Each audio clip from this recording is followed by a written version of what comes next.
প্রিয় দর্শক সবাই কেমন আছেন? আশা করি সবাই ভালো আছেন। বরাবরের মতো চলে আসলাম বর্তমান সময়ের জনপ্রিয় অভিনেতা ইয়াশ রুহান এবং জনপ্রিয় অভিনেত্রী তাসনিয়া ফারিন অভিনীত নতুন নাটকের আপডেট নিয়ে। নাটকটি কবে এবং কোন ইউটিউব চ্যানেলে দেখতে পারবেন সম্পূর্ণ বিস্তারিত জানাবো আজকের ভিডিওতে।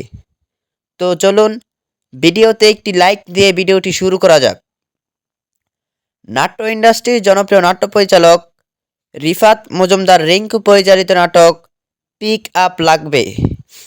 নাটকটিতে অভিনয় করেছেন জনপ্রিয় অভিনেতা ইয়াশ রুহান এবং জনপ্রিয় অভিনেত্রী তাসনিয়া ফারিন সহ আরও অনেকেই। 2025 সালে মুক্তিপ্রাপ্ত এই নাটকটি দর্শকদের মধ্যে উত্তেজনা তৈরি করেছে। নাটকটি আপনারা খুব শীঘ্রই জি সিরিজ বাংলা নাটক অফিসিয়াল ইউটিউব চ্যানেলে দেখতে পারবেন। আর নাটকটি রিলিজ ডেট জানা মাত্রই আমরা আমাদের চ্যানেলের মাধ্যমে জানিয়ে দেব। তো যারা এখনও আমাদের চ্যানেলটি সাবস্ক্রাইব করেননি, এখনই চ্যানেলটি সাবস্ক্রাইব করে রাখুন। তো নাটকটি দেখার জন্য কে কতটা এক্সাইটেড অবশ্যই কমেন্ট করে জানাবেন এবং নাটকের বিভিন্ন নতুন নতুন আপডেট সবার আগে পেতে চ্যানেলটি সাবস্ক্রাইব করুন। ধন্যবাদ সবাইকে এতক্ষণ পর্যন্ত ভিডিওটি দেখার জন্য। আল্লাহ হাফেজ।